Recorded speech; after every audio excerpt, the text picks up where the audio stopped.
So this is a new one? Okay. So welcome to we're back with the I Digress show with Bruce and Deuce. Talking about trans-able. Now explain to us what trans-able is. So because of all this Bruce Caitlyn Jenner stuff, on the talk show, on the radio talk shows, they've been talking about the next big wave too is trans-abled. Trans-abled is where you feel bad because you have an arm and you shouldn't or something, and you want to poke out an eye, cut off a finger, cut off your wing, your unit, your arm, your leg, your foot, whatever. So there's a segment of the population out there that now feels too abled or trans-abled. That maybe this is an old Christian thing when Jesus says, hey, if your right hand offendeth thee, cut it off. Maybe so. Maybe they've offended themselves so much. Maybe Jesus was trans-able. He was... That's a new take on it, Jesus is a prognosticator of all prognosticators, and he, prognosticated that Jesus Jenner. That's the new term for trans-abled. But I digress. So what about the person that doesn't want their head anymore? Like, oh, my head is just... They're called a Louis the 14th. Oh, he pulled a Louis the 14th. A Robespierre, a Marie Antoinette. Jeez. But how common are these things? Okay, we live in a crazy world where things are changing rapidly every day, it seems. But really, time is still slow. Life is the same as it's always been, but there's all these new concepts.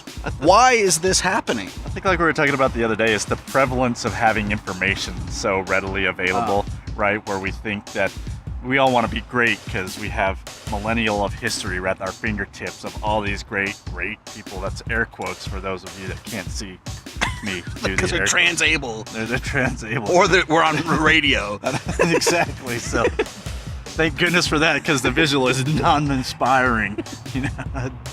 Yeah, so maybe the overload of information is confusing people. Yeah, I mean, maybe there were trans-able people 100 years ago, but you'd never know that one or two individuals out of the, because they say even for the homosexual population, gay and lesbians, it's only about 2% of the people, but yet you wouldn't know that if you watch the local news. You think it's almost everybody. Yeah, and it makes myself question myself sometimes on whether I am or right, not. And then that 2% rises to 4%. Yeah, exactly, and that's a whole lot of people that we should, I don't think that there's a majority of consensus of any kind of percent of anything anymore, to be honest with you. So yeah, I mean, nothing is nothing. If you stub your toe, that's what matters. Yeah, I think everybody just needs to leave themselves alone. Everybody needs to read Locke, and don't hurt yourself. And if you're a closet trans-able, seek help, because having two arms is better than one, I'm pretty sure. Yeah. I mean, they made a song about two heads, so, if you have a trans-able person that doesn't need their head anymore, maybe I should attach it onto mine. Or like our younger brother, I don't know what we call him, Juice Jr. Anyway, he texted me up the other day, or Shirley texted me, and he was wondering if I would donate a testicle for $35,000. Yeah, would you? No, because the guy in the video that he was asking me about wasn't able to because he didn't have enough testosterone. And for all of you out there, I have low T, and I was just wondering if I could get that donated testicle and have 3 to upgrade my testosterone levels. Well, I think for $35,000, you can have one of my testicles. If you want to donate a testicle, call us at the Bruce and Deuce Show, 1-800-999-DEUCE.